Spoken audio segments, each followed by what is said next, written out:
Hello friend. आप सबका स्वागत है हमारे यूट्यूब चैनल क्रैकिट पे। दोस्तों, इस वीडियो में हम नवंबर महीने की क्रोनोलॉजी के राष्ट्रीय परिदृश्य वाले पार्ट को देखेंगे। आप सबको पता है कि हम हर महीने की क्रोनोलॉजी के हैंडराइटिंग नोट्स है वो करते हैं इस चैनल पे। उसी संदर्भ में आज का हमारा वीडियो है वो नवंबर महीने की क्रोनोलॉजी में राष्ट्रीय परिदृश्य को लेकर है। आप सबको पता है कि राष्ट्रीय परिदृश्य में बहुत सारे फैक्ट इंपॉर्टेंट फैक्ट हैं, तो आपको ये वीडियो लास्ट तक ज़रूर देखना है। आप अगर किसी भी एग्जाम की तैयारी कर रहे हैं तो आपके लिए बहुत ही मोस्ट इंपॉर्टेंट ये वीडियो रहने वाला है।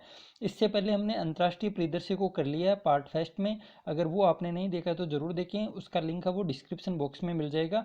इसके अलावा चैनल पे अलग से एक प्लेलिस्ट बनी हुई है करंट अफेयर्स की, आप उसमें भी उसको देख सकते हैं। तो दोस्तों, बिना किसी देरी के शुरू करते हैं आज का हमारा वीडियो। तो ये देखिए दोस्तों, सबसे पहले बात करते हैं हम राष्ट्रीय परिदर्शन में। तो कुल मिला के ये 16 हैं। 16 टॉपिक का मतलब छोटे छोटे हम बात करें तो जिस 16 पॉइंटों में राष्ट्रीय परिदर्शन को हमने पूरा कवर कर लिया है एक महीने का। तो सबसे पहला पॉइंट है इसमें कि पीएम नरेंद्र मोदी ने गुजरात में 3 योजनाओं का उद्घाटन किया है। अब कौन सी 3 योजनाएं थी, आपको नाम ध्यान में रखना है। उससे ज़्यादा जानने की आपको कोई आवश्यकता नहीं है, क्योंकि सिर्फ आपको योजना पूछेगा कि इसका संबंध कौन से राज्य से है। तो नरेंद्र मोदी जी ने गुजरात में कौन सी 3 परियोजनाओं का उद्घाटन किया है? एक तो है किसान सर्वोदय योजना, एक है गिरनार के अंदर रोपवे का उद्घाटन किया है, गिरनार में रोपवे, और एक है UN Mehta institute of cardiology and research centre से संबंधित है कोई पीडियाट्रिक हार्ट हॉस्पिटल। तो एक तो हॉस्पिटल का उद्घाटन किया है, एक है किसान सर्वोदय योजना। इस योजना से संबंधित मैं आपको थोड़ी सी जानकारी दे दूं कि इस योजना के अनुसार किसानों को जो बिजली है वो दिन के समय दी जाएगी। मतलब 3 फेज बिजली, जिसमें किसान है वो अपने खेतों में सिंचाई करते हैं, वो बिजली है वो उनको सुबह 4 बजे से लेकर रात को 9 बजे के बीच दी जाएगी, जिससे किसानों को मतलब रात में जागना ना पड़े। तो एक तो हो जाएगी किसान सर्वोदय योजना, एक है गिरनार में रोपवे का निर्माण किया है, और एक है UN Mehta institute of cardiology and research centre से संबंधित है पीडियाट्रिक हार्ट हॉस्पिटल का उद्घाटन है वो किया है। अब हम बात करते हैं अपूर्वा चंद्रा। तो अपूर्वा चंद्रा क्या है? अपूर्वा चंद्रा है वो अंतर्राष्ट्रीय श्रम संगठन की 87% की अध्यक्ष बनाई गई है, अपूर्वा चंद्रा। तो अपूर्वा चंद्रा की बात करें तो ये दोस्तों भारत इसका 35 वर्ष के बाद है अध्यक्ष का पदभार संभाला है। किसका? अंतर्राष्ट्रीय श्रम संगठन, International Labour Organisation, short form होती है ILO। आई से हो जाएगा इंटरनेशनल, एल से हो जाएगा लेबर, और ओ से हो जाएगा ऑर्गेनाइजेशन। इसमें टोटल मिला के 187 देश हैं, और भारत इसका 35 साल के बाद अध्यक्ष बना है। और इसके अध्यक्ष का क्या नाम है? अपूर्वा चंद्रा। आपको नाम याद रखना है कि अपूर्वा चंद्रा कौन है। तो अंतर्राष्ट्रीय श्रम संगठन ILO की 87% की अध्यक्ष है, इनको अभी अभी बनाया गया है। अब बात करते हैं INS कंवरती। तो आप सबको पता है कि INS कंवरती है, इसको भारतीय नौसेना में शामिल किया गया है। अब बात करते हैं कि कंवरती, सबसे पहले तो बात करते हैं किसके ऊपर इसका नाम रखा गया है। तो आप सबको पता है कि लक्षद्वीप की राजधानी है वो उसका नाम कंवरती है, तो उसी के नाम पर भारतीय नौसेना में एक पोत बनाया गया है INS कंवरती। अब बात करते हैं कि कौन से प्रोजेक्ट के तहत इसका निर्माण किया गया है। तो दोस्तों ये देखिए आपके सामने प्रोजेक्ट 28, ये लगभग 2003 में शुरू किया गया था। 2003 में इसकी घोषणा हुई थी कि प्रोजेक्ट 28 कामोर्टा श्रेणी के तहत 4 स्वदेशी जहाज हैं वो निर्माण करेंगे। उसमें पहला तो था INS कमोर्ता, 2014 में इसका निर्माण पूर्ण हुआ। फिर दूसरा है INS कदमत, ये 2016 में बना। और तीसरा है INS किल्टन, ये 2017 में बना। और अभी जो लेटेस्ट और आखिरी जहाज है 4 स्वदेशी जहाज़ों में, इसका नाम है INS कंवरती। इसको भी भारतीय नौसेना में शामिल कर लिया गया है। तो आपको मतलब एग्जामिनर क्या पूछेगा कि ये पूरे कौन से प्रोजेक्ट के तहत इसका निर्माण किया गया है, तो आपको ध्यान में रखना है INS कंवरती है, इसका निर्माण प्रोजेक्ट 28 के तहत किया गया है। और इस प्रोजेक्ट की घोषणा वो 2003 में की गई थी। इसके तहत जो 4 जहाज बनाए हैं उसमें पहला तो था INS कमोर्ता, दूसरा है कदमत, तीसरा है किल्टन, और चौथा है कंवरती। तो उम्मीद है आपको ये पूरा समझ में आ गया होगा। अब हम बात करते हैं नाग। तो नाग क्या है दोस्तों? ये है DRDO द्वारा विकसित तीसरी पीढ़ी के टैंकरोधी निर्देशित प्रक्षेपास्त्र। अब बात करते हैं टैंकरोधी निर्देशित प्रक्षेपास्त्र है कौन? नाग। तो आप सबको पता है कि इसको एंटी टैंक मिसाइल कहते हैं, अंग्रेजी में एंटी टैंक मिसाइल, और हिंदी में हो जाएगा टैंकरोधी निर्देशित प्रक्षेप अस्त्र। आप सबको पता है कि अस्त्र और शस्त्र में क्या डिफरेंस होता है, ये आपको कमेंट बॉक्स के अंदर बताना है कि अस्त्र किसको कहते हैं और शस्त्र किसको कहते हैं। लेकिन नाग है वो आपको याद रखना है कि नाग क्या है? Anti tank missile. अब बात करते हैं दोस्तों, इस महीने की जो क्रोनोलॉजी है उसमें राष्ट्रीय परिदृश्य में बहुत ही ज़्यादा है वो DRDO के द्वारा विकसित किए गए मिसाइल हैं। तो आपको मतलब ध्यान में रखने हैं सभी की। उम्मीद है कि इसमें से एक क्वेश्चन वो पूछा जा सकता है। लगभग 5 से 7 फैक्ट हैं, सभी मिसाइलों से संबंधित हैं कि नाग क्या है। अब बात करते हैं शैंट की। Stand of anti tank missile ये क्या है, तो ये भी डीआरडीओ के द्वारा विकसित किया गया है और उड़ीसा के तट से इसका सफल परीक्षण किया गया है। उड़ीसा के तट से इसका सफल परीक्षण किया गया है और यह हेलिना का उन्नत रूप है। हेलिना क्या है?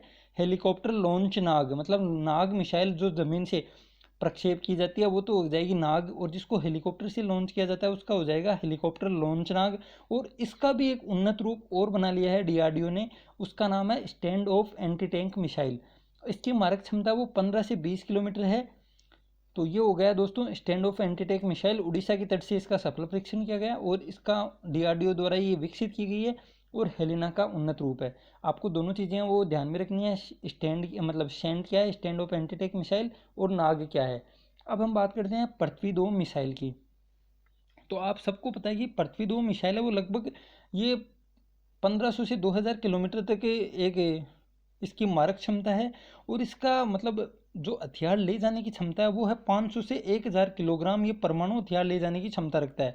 ये देखिए यहाँ पे मैंने फैक्ट आपके लिए रखा है कि लगभग 500 से 1000 किलोग्राम का ये परमाणु हथियार ले जाने में सक्षम है पृथ्वी 2 मिसाइल। इसका भी अभी सफल परीक्षण किया है। कहाँ से किया है? उड़ीसा के बालासोर जिले के चांदीपुर से इसका सफल परीक्षण किया है।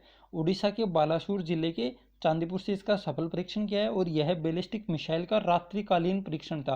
क्योंकि आप सबको पता है कि पृथ्वी 2 मिसाइल तो बहुत पहले से ही भारतीय सेना में शामिल है, लेकिन इसका अब रात्रिकालीन परीक्षण वो चल रहा है और ये दूसरा परीक्षण था। तो ये बैलिस्टिक मिसाइल हो जाएगी और पृथ्वी 2 है, इसकी मारक क्षमता लगभग हमने बात कर ली है और ये लगभग परमाणु हथियार का वजन है वो 500 से 1000 किलोग्राम के परमाणु हथियार वो अपने साथ ले जाने की क्षमता रखती है। इसका अभी रात्रिकालीन परीक्षण वो सफल रहा है। अब हम बात करते हैं तीसरे या चौथे फैक्ट की। इसमें बात करते हैं हम ब्रह्मोस मिसाइल की। तो आप सबको पता है कि ब्रह्मोस से आप एकदम से वाकिफ़ होगी कि क्या है, किससे बना है, कौन बनाता है, लेकिन इसमें अभी बहुत सारे फैक्ट हैं वो मैंने इस वीडियो में आपके लिए लेकर आया हूँ। उम्मीद है कि कहीं से भी घुमाकर अगर क्वेश्चन पूछा जाएगा तो इससे बाहर का कोई भी फैक्ट है वो नहीं रहे आएगा एग्जाम के अंदर। तो अब हम बात करते हैं कि सुपरसोनिक क्रूज मिसाइल ब्रह्मोस का सफल परीक्षण किया है। अब किया किससे है? तो यह आईएनएस चेन्नई पोत से किया गया है। आईएनएस चेन्नई पोत से किया गया है। सॉरी दोस्तों, बीच में फ़ोन आ गया था। अब हम बात करते हैं 7वें नंबर फैक्ट की कि सुपरसोनिक क्रूज मिसाइल ब्रह्मोस का वो सफल परीक्षण किया गया है। किससे किया है? आईएनएस चेन्नई पोत से किया है और इस मिसाइल की मारक क्षमता वो 400 किलोमीटर इसकी मारक क्षमता है और ब्रह्मोस को पनडुब्बी, युद्धपोत, लड़ाकू विमान, जमीन सभी जगह से लॉन्च कर सकते हैं। मतलब ब्रह्मोस मिसाइल ऐसी मिसाइल है जिसको हम पनडुब्बी से, और युद्धपोत तो अभी किए ही है सफल परीक्षण, आईएनएस चेन्नई है, पोत ही तो है। तो युद्धपोत से कर लिया, लड़ाकू विमान से कर लिया, ज़मीन से, मतलब कहीं ऐसी कोई जगह नहीं छोड़ी जहाँ से ब्रह्मोस को हम लॉन्च नहीं कर सकते। तो ये भारत की एकदम एडवांस मिसाइल है BrahMos missile. BrahMos supersonic cruise missile को रूस की एनपीओ मशीनोस्ट्रेनिया और भारत के डीआरडीओ ने विकसित किया है। अब दोस्तों ये मतलब एक और फैक्ट आपके लिए है, क्योंकि आप सबको पता है कि ब्रह्मोस का संबंध किससे है, या ब्रह्मोस के बारे में सामान्य जानकारी तो सबको पता है, लेकिन इसके बारे में अब क्वेश्चन कैसा आ सकता है, क्योंकि अब एकदम साधारण क्वेश्चन तो एग्जाम में आते नहीं है, लेकिन जो एग्जाम का जो वर्तमान समय का जो ट्रेंड चल रहा है उसमें ऐसे ही घुमा के प्रश्न पूछे जाते हैं। तो आपको याद रखना है कि ब्रह्मोस मिसाइल को कौन सी कंपनियां मतलब बनाती हैं। तो भारत से तो है डीआरडीओ और रूस की है एनपीओ मशीनो स्ट्रेनिया, ये नाम आपको ध्यान में रखना है। रूस का तो है एनपीओ मशीनो स्ट्रेनिया और भारत का डीआरडीओ, ये दोनों मिलकर हैं वो ब्रह्मोस मिसाइल को बनाते हैं। अब ब्रह्मोस मिसाइल का नाम है वो भारत की ब्रह्मपुत्र नदी और रूस की मस्कवा नदी के नाम पर रखा गया है। ब्रह्मोस ब्रह्मपुत्र से तो ब्रह्मा ले लिया और रूस की मस्कवा से लास्ट वाला ले लिया तो ब्रह्मोस बन गया। तो ये बात हो गई दोस्तों ब्रह्मोस का नाम किस जगह पड़ा है और ब्रह्मोस को कौन कौन सी कंपनियां मिलकर बनाती हैं। ब्रह्मोस को लगभग पनडुब्बी, युद्धपोत, लड़ाकू विमान, जमीन सभी जगह से हम लॉन्च कर सकते हैं और इसकी मारक क्षमता क्या है? 400 किलोमीटर। अब हम बात करते हैं दोस्तों, अगला फैक्टर रुद्रम। ये देखिए अब रुद्रम क्या है, तो भारत की पहली स्वदेश निर्मित एंटी रेडिएशन मिसाइल है। अब दोस्तों ये सबसे इम्पोर्टेंट फैक्ट मेरे को मिसाइलों से जो 7-8 फैक्ट हैं इस वीडियो में, उसमें सबसे इम्पोर्टेंट फैक्ट है रुद्रम फर्स्ट का, क्योंकि ये भारत की पहली स्वदेश निर्मित एंटी रेडिएशन मिसाइल है। इसका सफल परीक्षण उड़ीसा के बालासोर में सुखोई 30 MKI विमान से किया गया है। आप सबको पता है कि सुखोई 30 MKI लड़ाकू विमान है, बहुत ही ज़बरदस्त, भारत का शायद चौथी जनरेशन का ये विमान है। तो इससे रुद्रम फेस्ट का है वो सफल परीक्षण किया है। और इस रुद्रम फेस्ट की मारक क्षमता है वो 100 से 250 किलोमीटर की मारक क्षमता है इस मिसाइल की। और भारत की पहली स्वदेश निर्मित एंटी रेडिएशन मिसाइल। दोस्तों इस नाम को आप ध्यान में रख लें, अपने मस्तिष्क में फिट कर लें। एग्जाम में आपको एज इट इज छपका मिलेगा ये क्वेश्चन कि एंटी रेडिएशन मिसाइल कौन सी है, तो आपको झपाक से उत्तर देना है रुद्रम फेस्ट। तो रुद्रम क्या है, भारत की पहली स्वदेश निर्मित एंटी रेडिएशन मिसाइल है। और इसका सफल परीक्षण उड़ीसा के बालासोर में सुखोई 30 MKI विमान से किया गया। इसकी मारक क्षमता है वो 100 से 250 किलोमीटर तक है। अब हम बात करते हैं अगले फैक्ट की। DRDO के द्वारा विकसित मिसाइल से संचालित पनडुब्बी रोधी प्रणाली स्मार्ट का सफल परीक्षण। अब ये देखिए दोस्तों, ऊपर तो आया था शेंट, SANT, और यहाँ पे आया स्मार्ट। तो आपको क्या ध्यान में रखना है, स्मार्ट का सफल परीक्षण किया है। और स्मार्ट है क्या, तो सबसे पहले हम स्मार्ट को जानते हैं क्या है। स्मार्ट की फुल फॉर्म है supersonic missile assisted release of torpedo. तो स्मार्ट की फुल फॉर्म सबसे पहले आपको ध्यान में होनी चाहिए। तो स्मार्ट की फुल फॉर्म हो गई supersonic missile assisted release of torpedo. अब इसके क्या मतलब काम क्या करता है, उड़ीसा के व्हीलर द्वीप से तो इसका परीक्षण किया गया है। DRDO के द्वारा विकसित मिसाइल से संचालित पनडुब्बी रोधी प्रणाली स्मार्ट का सफल परीक्षण। तो दोस्तों अब बात करते हैं कि मतलब ये क्या काम करता है, मतलब समझ में नहीं आ रहा है कि यार ये क्या चीज़ है। तो दोस्तों ये है कि किसी भी समुद्र के अंदर किसी भी चीज़ को नष्ट करना है तो एक मिसाइल के द्वारा टोरपीडो को भेजा जाएगा। मतलब टोरपीडो की मारक क्षमता मान लीजिए 100 से 200 किलोमीटर है, तो एक मिसाइल के माध्यम से टोरपीडो को आगे पहुंचाया जाएगा। मतलब पहले तो मिसाइल की मारक क्षमता हो जाएगी, मान लीजिए रुद्रम फेस्ट से इसको भेजा जाएगा तो रुद्रम जाएगी 100 किलोमीटर तक को, उसके बाद टोरपीडो हो जाएगा 250 किलोमीटर। तो इस प्रकार टोटल मिला के टोरपीडो की जो मारक क्षमता वो 350 किलोमीटर हो जाएगी। यही चीज़ है स्मार्ट। तो DRDO के द्वारा विकसित किया गया इस मिसाइल से संचालित पनडुब्बी रोधी प्रणाली स्मार्ट का सफल परीक्षण किया उड़ीसा के व्हीलर द्वीप से।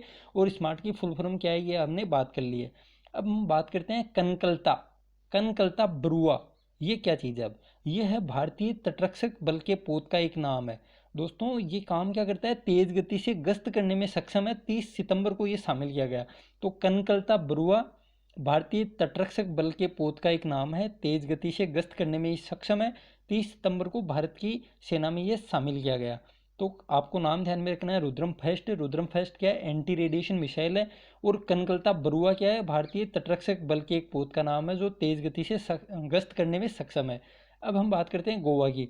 आप सबको पता है कि गोवा में क्या हुआ है, गोवा है हर घर जल देने वाला भारत का पहला राज्य बना है।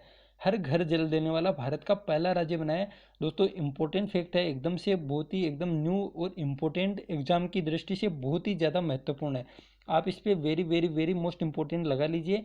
हर घर जल देने वाला भारत का पहला राज्य कौन बना है, गोवा बना है। क्योंकि भारत सरकार का लक्ष्य है 2024 तक सभी सभी घरों में हम मतलब नल पहुंचा देंगे। इसी उम्मीद के साथ एक योजना है वो भारत सरकार ने चलाई थी। इसी बजट में 2020-21 के बजट में घोषणा हुई थी जल जीवन मिशन। ये योजना का नाम है जल जीवन मिशन, या हर घर को जल, या हर घर को नल। ये सभी नाम एक ही योजना के हैं, जल जीवन मिशन। और इसकी भारत सरकार का लक्ष्य क्या रखा है कि 2024 तक हम भारत के सभी परिवार में नल है वो पहुंचा देंगे, मतलब नल से जल है वो पहुंचा देंगे। तो इसी संबंध में गोवा में हर घर जल है वो देने वाला भारत का पहला राज्य बन गया है। अब हम बात करते हैं भारत में अपराध रिपोर्ट। दोस्तों ये 12वें नंबर का फैक्ट है। और टोटल मिला के 16 फैक्ट है राष्ट्रीय परिदृश्य में, और शायद 8 या 9 फैक्ट है अंतर्राष्ट्रीय परिदृश्य में। तो बहुत ही सरल और सुस्पष्ट तरीके से मैंने आपको पूरी क्रोनोलॉजी कराने का प्रयास किया है। उम्मीद है आपको वीडियो है वो पसंद भी आ रहे होंगे। वीडियो आप लाइक भी करें और चैनल को सब्सक्राइब जरूर करें। तो दोस्तों अब हम बात करते हैं भारत में अपराध रिपोर्ट की। तो भारत में अपराध रिपोर्ट 2019 है वो जारी कौन करता है, सबसे पहले तो अपराध रिपोर्ट जारी कौन करता है ये आप बात ध्यान में रखें। तो राष्ट्रीय अपराध रिकॉर्ड ब्यूरो NCRB ने 29 सितंबर को ये जारी किया है। 2019 की रिपोर्ट है। भारत में कुल अपराध कितने हुए हैं तो आप देख सकते हैं आपके सामने 51,56,172 है। वो पूरे भारत में कुल अपराध हुए हैं 51,56,172। और 2018 की तुलना में इनमें वृद्धि की गई है। वृद्धि कितनी हुई है, 1.6% की।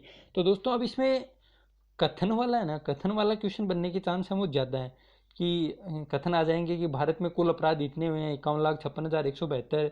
2018 की तुलना में 2019 में अपराध हैं वो बढ़े हैं, और बढ़े हैं तो कितनी वृद्धि हुई है, 1.6% की वृद्धि। और सबसे ज़्यादा अपराध कौन कौन से राज्य में हुए हैं, तो उत्तर प्रदेश में है 10.9%, और महाराष्ट्र का दूसरा स्थान है 10.6%। तो ये सभी चीज़ें हैं वो इम्पोर्टेंट हैं, आपको ध्यान में रहनी चाहिए। अब हम बात करते हैं कि महिलाओं के संदर्भ में जो अपराध हैं वो टोटल मामले तो भारत पूरे देश में 4,05,861 हैं, और 2018 की तुलना में महिलाओं से संबंधित जो अपराध हैं उसकी वृद्धि हुई है 7.3% की वृद्धि। तो आप देख सकते हैं कि भारत में महिलाओं की स्थिति बहुत ही गंभीर स्थिति में, अपराध हैं वो बढ़ रहे हैं। 7.3% की वृद्धि दर्ज की गई है एक साल के अंदर। और सर्वाधिक जो मामले हैं वो उत्तर प्रदेश, दूसरा स्थान दोस्तों अपने राजस्थान का है, और तीसरा है महाराष्ट्र का। और बलात्कार के मामले भी सबसे ज़्यादा वो राजस्थान में ही आए हैं। तो 2019 में बलात्कार के मामले में राजस्थान वो पूरे देश में टॉप पर रहा है। सबसे ज़्यादा महिलाओं के संबंध में अगर टोटल अपराध की बात करें तो उत्तर प्रदेश है, दूसरा स्थान राजस्थान का है, और तीसरा महाराष्ट्र का है। और टोटल अपराध की बात करें, मतलब महिलाएं सभी प्रकार के मामलों की हम बात करें तो टोटल मामलों में उत्तर प्रदेश का पहला और महाराष्ट्र का दूसरा है। महिलाओं के संदर्भ में राजस्थान का दूसरा हो जाता है, और बलात्कार के मामले में राजस्थान का पहला हो जाता है। तो ये पूरे फैक्ट हमने राष्ट्रीय जो भी भारत में अपराध हुए हैं पूरे 2019 में, इसकी बात हमने कर ली है।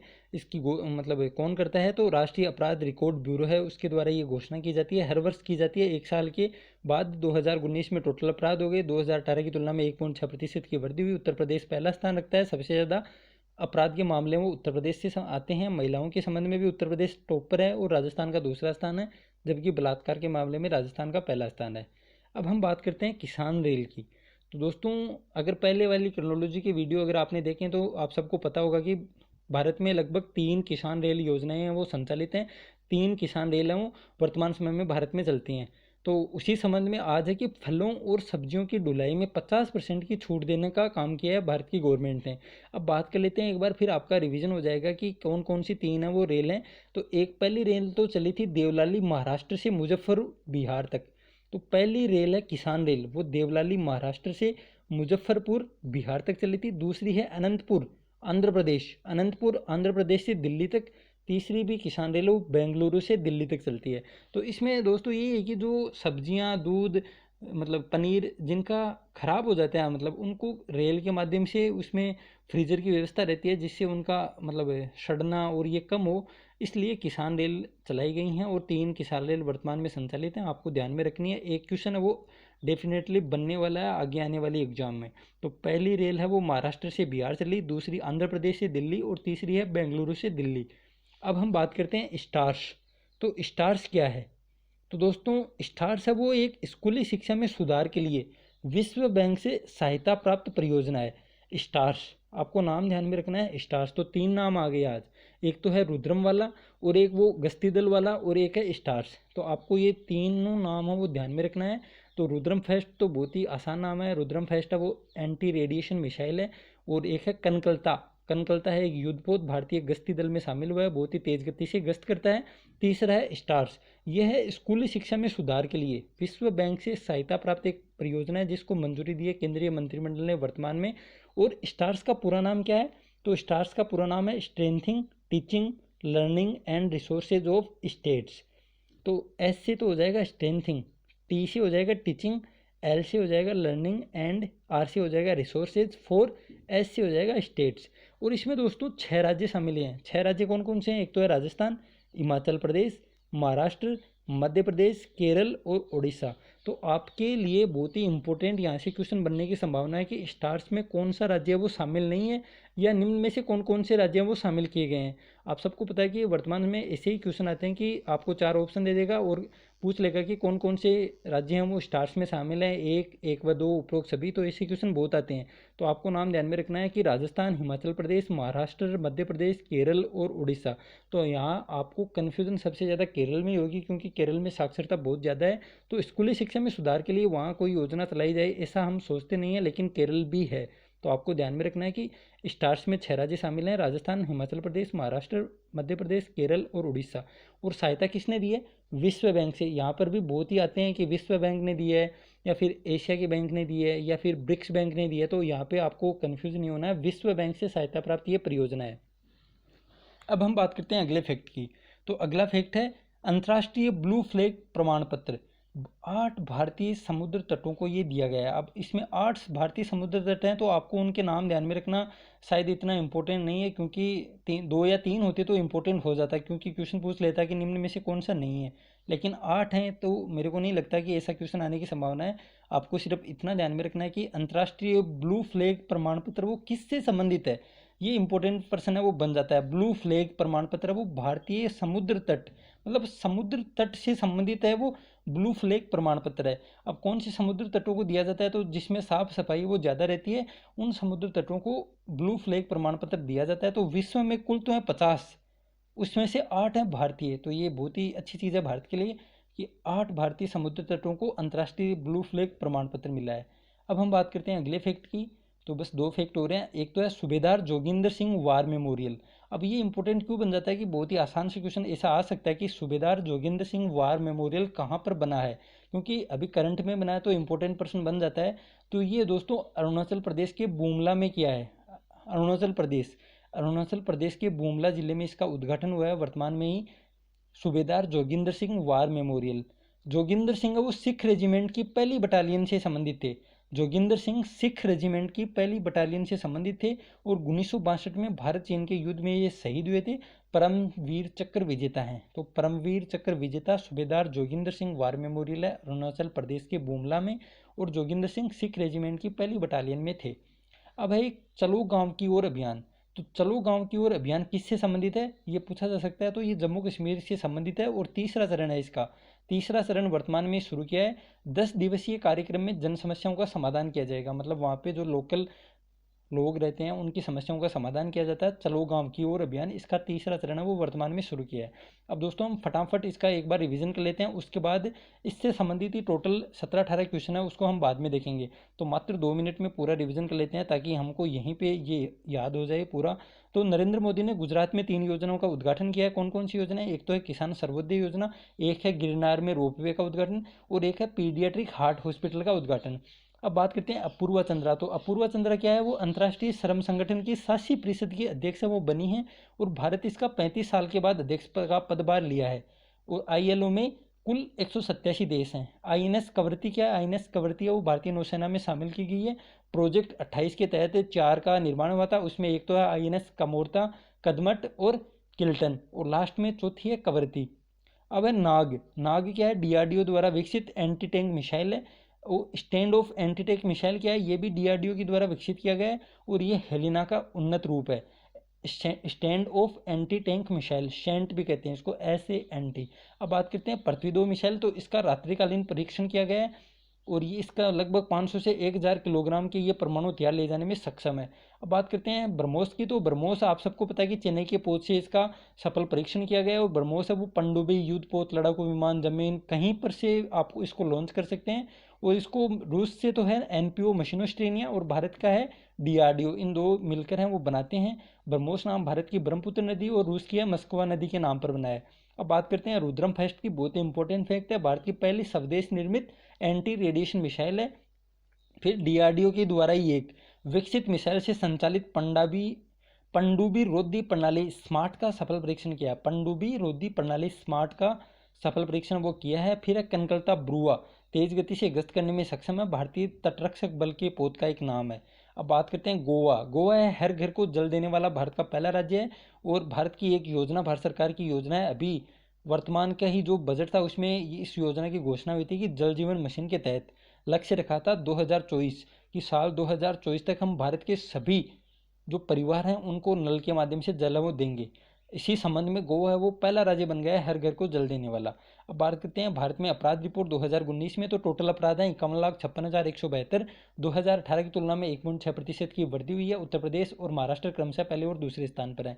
और महिलाओं के संदर्भ में हम अपराध की बात करें तो सबसे पहला स्थान उत्तर प्रदेश का है और दूसरा स्थान राजस्थान का है, तीसरा स्थान महाराष्ट्र के है। और बलात्कार के मामले की हम बात करें तो राजस्थान है वो टॉप पर है। अब बात करते हैं अब तक जो 3 किसान रेल है उसमें अगर फलों व सब्जियों की जो माल ढुलाई होती है उसमें 50% की छूट देने की बात की है। और जो 3 किसान रेल है उसमें पहली महाराष्ट्र से बिहार जाती है, दूसरी आंध्र प्रदेश से दिल्ली और तीसरी बेंगलुरु से दिल्ली। अब बात करते हैं स्टार्स। तो स्टार्स क्या है, विश्व बैंक की सहायता प्राप्त एक परियोजना है, स्कूली शिक्षा में सुधार हेतु इसको मतलब परियोजना को बनाया गया है। स्टार्स की फुल फॉर्म है strengthening teaching learning and resources for states. और इसमें 6 राज्य शामिल है जिसमें राजस्थान भी एक है, इसलिए राजस्थान की एग्जाम में ये इंपॉर्टेंट प्रश्न बन जाता है स्टार्स वाला। राजस्थान, हिमाचल प्रदेश, महाराष्ट्र, मध्य प्रदेश, केरल और उड़ीसा। अंतर्राष्ट्रीय ब्लू फ्लैग प्रमाण पत्र वो 8 भारतीय समुद्र तटों को मिला है। सूबेदार Joginder Singh war memorial Andhra Pradesh, sorry दोस्तों आंध्र प्रदेश नहीं, अरुणाचल प्रदेश के बोमला में इसका उद्घाटन हुआ है। फिर है चलो गांव की ओर अभियान, इसका तीसरा संस्करण है वो जम्मू कश्मीर में शुरू हुआ है।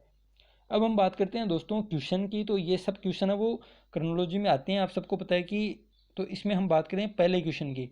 तो पहला क्वेश्चन है, निम्न कथनों पर विचार कर दिए गए कूट से सही उत्तर का चुनाव कीजिए।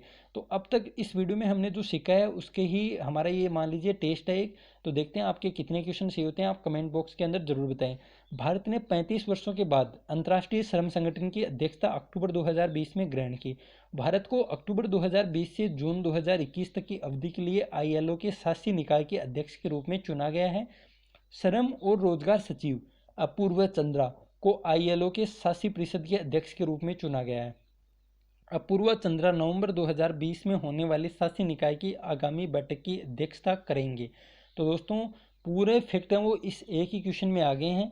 तो इसका उत्तर हो जाएगा 1 2 3 4 सभी कथन वो सही है। ऑप्शन नंबर डी है वो बिल्कुल राइट है। Option number D, option D सभी कथन वो सही है। इस क्वेश्चन की हमने बात भी कर ली है पहले ही। अब हम बात करते हैं क्वेश्चन नंबर 2 की।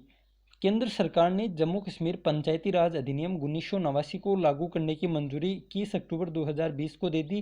कथन 2 है, जम्मू कश्मीर में अब देश के अन्य हिस्सों की तरह 3 स्तरीय लोकतंत्र की स्थापना होगी। केवल कथन 1 सही है, केवल कथन 2 सही है, कथन 1 व 2 दोनों सही हैं और न तो कथन 1 और न ही कथन 2 सही है। तो दोस्तों इस क्वेश्चन का आंसर होगा कथन 1 व 2 दोनों सही हैं। केंद्र सरकार ने जम्मू कश्मीर पंचायती राज अधिनियम 1989 को लागू करने की मंजूरी दे दी है और जम्मू कश्मीर में अब देश के अन्य हिस्सों की तरह 3 स्तरीय लोकतंत्र की स्थापना वो होगी। और वर्तमान में तो आप सबको पता है कि चुनाव भी चल रहे हैं जम्मू कश्मीर में भी। अब हम बात करते हैं तीसरे क्वेश्चन की। सीबीएसई की ओर से आयोजित होने वाली सीटेट केंद्रीय शिक्षक पात्रता परीक्षा की वैधता 7 वर्ष से बढ़ाकर कितने वर्ष कर दी है? 10 वर्ष, 15 वर्ष, 20 वर्ष और आजीवन। तो दोस्तों आप सबको पता है कि इसकी वैधता वो लाइफ टाइम कर दी है। इसका उत्तर होगा ऑप्शन नंबर डी, आजीवन। अब हम बात करते हैं अगले क्वेश्चन की। केंद्रीय स्वास्थ्य एवं परिवार कल्याण मंत्रालय तथा संयुक्त राष्ट्र बाल कोष यूनिसेफ की पहल पर शुरू किए गए एनीमिया मुक्त भारत AMB सूचकांक में किस राज्य को देश के 29 राज्यों की सूची में पहला स्थान मिला है? हरियाणा, राजस्थान, केरल और पंजाब। तो दोस्तों ये भी अच्छा क्वेश्चन है। तो यहाँ पे हो जाएगा हरियाणा। हरियाणा को पहला स्थान मिला है, ऑप्शन नंबर 1। किस में मिला है? एनीमिया मुक्त भारत सूचकांक में हरियाणा राज्य को पहला स्थान मिला है। अब आपके लिए एक क्वेश्चन और है कि राजस्थान को कौन सा स्थान है वो दिया गया है 29 से। अब दोस्तों यहाँ पे 29 राज्य ही गलत है। आप सबको पता है कि राज्यों की संख्या अब 28 हो गई है, लेकिन ये शायद मिसप्रिंट हुआ है। तो 28 राज्यों की सूची में राजस्थान को कौन सा स्थान दिया है ये आपको कमेंट बॉक्स के अंदर बताना है। इसका आंसर हम अगले जो हम लेकर आएंगे आर्थिक परिदृश्य और राजस्थान का परिदृश्य, उसमें आपको आंसर है वो बताया जाएगा।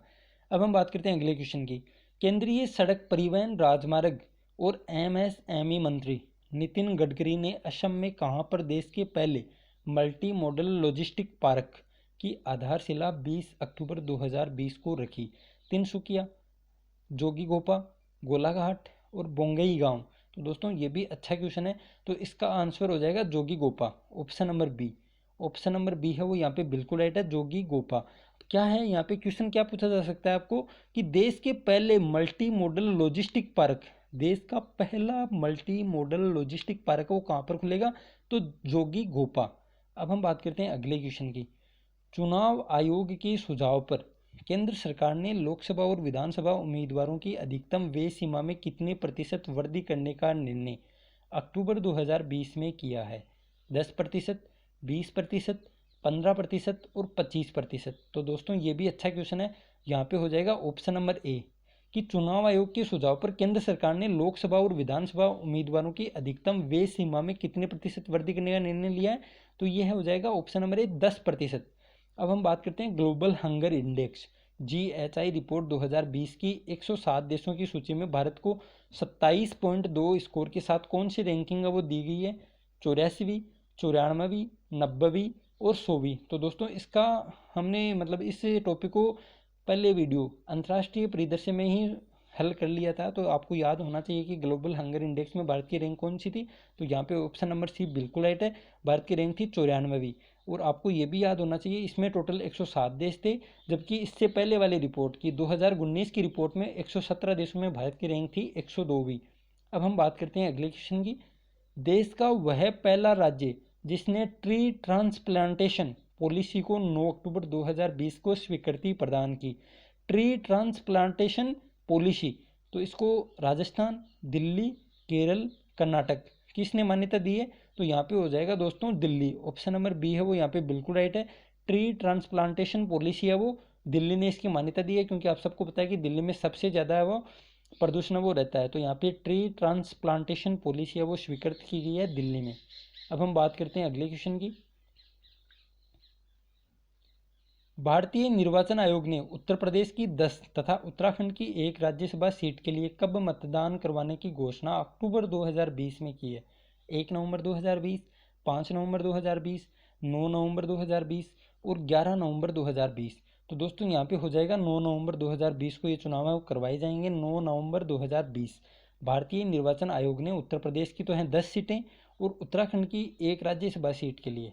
अब हम बात करते हैं अगले क्वेश्चन के लिए। दीनदयाल अंत्योदय योजना राष्ट्रीय ग्रामीण आजीविका मिशन के तहत केंद्र सरकार ने किन केंद्र शासित प्रदेशों को 520 करोड़ के विशेष पैकेज को देने की स्वीकृति 14 अक्टूबर 2020 को दी है? जम्मू कश्मीर व लद्दाख, दिल्ली व अंडमान निकोबार द्वीप समूह, जम्मू कश्मीर व पुद्दुचेरी और लक्षद्वीप व जम्मू कश्मीर।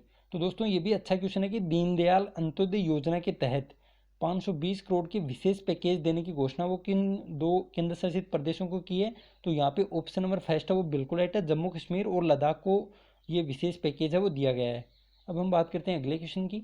भारत सरकार ने किस अमेरिकी राज्य को 1.8 मिलियन N95 मास्क अक्टूबर 2020 में प्रदान किए? तो भारत सरकार ने किस अमेरिकी राज्य को, दोस्तों कोरोना के दौर में शायद ये क्वेश्चन है वो भी इंपॉर्टेंट हो जाता है कि अमेरिकी राज्य को 1.8 मिलियन, अब 1 मिलियन में होते हैं 10 लाख, 1 मिलियन बराबर 10 लाख होता है। तो आप समझ सकते हैं कि 1.8 मिलियन बहुत ही बड़ी संख्या है। N95 मास्क का वो अक्टूबर 2020 में कौन से राज्य को प्रदान किए हैं? कैलिफोर्निया, पेंसिल्वेनिया, एरिजोना और फ्लोरिडा। तो दोस्तों यहाँ पे हो जाएगा पेंसिल्वेनिया। ऑप्शन नंबर सी है वो बिल्कुल राइट है, पेंसिल्वेनिया। उस राज्य का नाम बताइए जो हर घर जल मिशन के तहत ग्रामीण क्षेत्रों में 100% घरों को नल जल कनेक्शन मुहैया कराने वाला देश का पहला राज्य बन गया। तो दोस्तों इसकी बात तो हमने सब पहले ही कर ली है, तो यहाँ पे ऑप्शन नंबर डी गोवा हो जाएगा। ऑप्शन डी है वो यहाँ पे बिल्कुल राइट है। अब हम बात करते हैं अगले क्वेश्चन की। फोर्ब्स द्वारा वर्ष 2020 के लिए जारी 100 सबसे अमीर भारतीयों की सूची में मुकेश अंबानी लगातार कौन सी बार देश के सबसे अमीर व्यक्ति चुने गए हैं? तो इसका उत्तर हो जाएगा दोस्तों 13वीं बार। ऑप्शन नंबर बी है वो यहाँ पे बिल्कुल राइट है, 13वीं बार। इसकी बात हम कर चुके हैं कि लगातार 13वीं बार है मुकेश अंबानी भारत के सबसे अमीर व्यक्ति बने हुए हैं। अब हम बात करते हैं सुपर कंप्यूटिंग मिशन के तीसरे चरण का शुभारंभ कब से किया गया है? जनवरी 2021, मार्च 2021, दिसंबर 2020 और सितंबर 2021। तो दोस्तों यहाँ पे हो जाएगा जनवरी 2021। सुपर कंप्यूटिंग मिशन का तीसरा चरण है वो शुरू किया है। अब हम बात करते हैं अगले क्वेश्चन की। डीआरडीओ द्वारा विकसित एंटी टैंक गाइडेड मिसाइल नाग का अंतिम सफल परीक्षण 22 अक्टूबर 2020 को कहां पर किया गया? बालासोर उड़ीसा, पोखरण राजस्थान, कोझिकोड केरल और तिरुवनंतपुरम तमिलनाडु। तो दोस्तों इसकी बात भी हमने की है पहले ही, उम्मीद करते हैं आपको ये मतलब याद है अभी तक। तो एंटी टैंक गाइडेड मिसाइल है वो कहाँ से है? पोखरण जैसलमेर। दोस्तों ये आपके कॉमन सेंस की भी बात है कि एंटी टैंक गाइडेड मिसाइल है, ये एंटी टैंक है तो टैंक वाला परीक्षण है वो लगभग राजस्थान में किया जाता है, राजस्थान की जैसलमेर के पोखरण में किया जाता है ये। आप ये कॉमन सेंस से अगर क्वेश्चन आपको न ध्यान में न पड़ा हो तो भी आप कर सकते हैं। लगभग मिसाइलों का परीक्षण वो उड़ीसा से किया जाता है, और जो ये एंटी टैंक मिसाइल है, टैंक वाले मिसाइलों का परीक्षण वो राजस्थान के पोखरण से किया जाता है। तो यहाँ पे ऑप्शन नंबर सी है वो बिल्कुल राइट हो जाएगा। अब हम बात करते हैं अगले क्वेश्चन की। केंद्र सरकार ने भारत को किस वर्ष तक ट्रांस फैट फ्री होने का लक्ष्य रखा है? तो केंद्र सरकार ने भारत को किस वर्ष तक ट्रांस फैट, वर्ष 2021, 2022, 23 और 2024। तो दोस्तों यहाँ पे हो जाएगा ऑप्शन नंबर बी, वर्ष 2022 तक ट्रांस फैट फ्री होने का लक्ष्य है वो केंद्र सरकार ने रखा है, 2022 तक। अब हम बात करते हैं अगले क्वेश्चन की। मात्र 2 क्वेश्चन हो रहे हैं दोस्तों अब। प्रधानमंत्री नरेंद्र मोदी ने हिमाचल प्रदेश के किस स्थान पर निर्मित विश्व की सबसे लंबी सुरंग का उद्घाटन 3 अक्टूबर 2020 को किया है? मनाली, धर्मशाला, शिमला और रोहतांग। तो दोस्तों ये इस फैक्ट को भी हमने शायद कर लिया है कवर, उम्मीद है आपने ये देखा भी होगा। तो यहाँ पे क्या हो जाएगा, सबसे लंबी सुरंग का उद्घाटन 3 अक्टूबर 2020 को किया है, तो रोहतांग में। आप सबको याद आ रहा होगा, रोहतांग में सबसे लंबी वो सुरंग बनाई है जिसका नाम अटल टनल रखा है, अटल टनल। अब बात करते हैं आज के लास्ट क्वेश्चन की। भारत ने पनडुब्बी से लॉन्च की जा सकने वाली किस हल्की व आसान मिसाइल के नवीनतम संस्करण का सफल परीक्षण बालासोर, उड़ीसा में 3 अक्टूबर 2020 को किया था? निर्भय मिसाइल, शौर्य मिसाइल, धनुष मिसाइल और अग्नि 5 मिसाइल। तो दोस्तों ये भी अच्छा क्वेश्चन है, तो यहाँ पे हो जाएगा शौर्य मिसाइल। ऑप्शन नंबर बी है वो यहाँ पे बिल्कुल राइट है। तो भारत ने पनडुब्बी से लॉन्च की जाने वाली किस हल्की व आसान मिसाइल के नवीनतम संस्करण का सफल परीक्षण बालासोर, उड़ीसा में शौर्य मिसाइल है। तो दोस्तों उम्मीद करते हैं आपको पूरा वीडियो पसंद आया होगा। इस प्रकार आज हमने राष्ट्रीय परिदृश्य को एकदम विस्तार पूर्वक समझ लिया है और इसका रिवीजन भी कर लिया है। अब आप इसको 4-5 दिन बाद एक बार फिर रिवीजन कर लें, ताकि आपको एकदम फैक्ट वाइज पूरी चीज़ें याद हो जाएंगी, समझ में आ जाएंगी और आपका क्वेश्चन है वो एग्जाम में गलत नहीं होगा। तो दोस्तों इस वीडियो में इतना ही। उम्मीद है आपको वीडियो अच्छा लगा है। आप इस वीडियो को लाइक करें, शेयर करें और चैनल को सब्सक्राइब नहीं किया तो जरूर करें और बेल आइकन को जरूर दबाएं। तो दोस्तों मिलते हैं जल्दी दूसरे वीडियो में। Thank you. जय हिंद, जय भारत।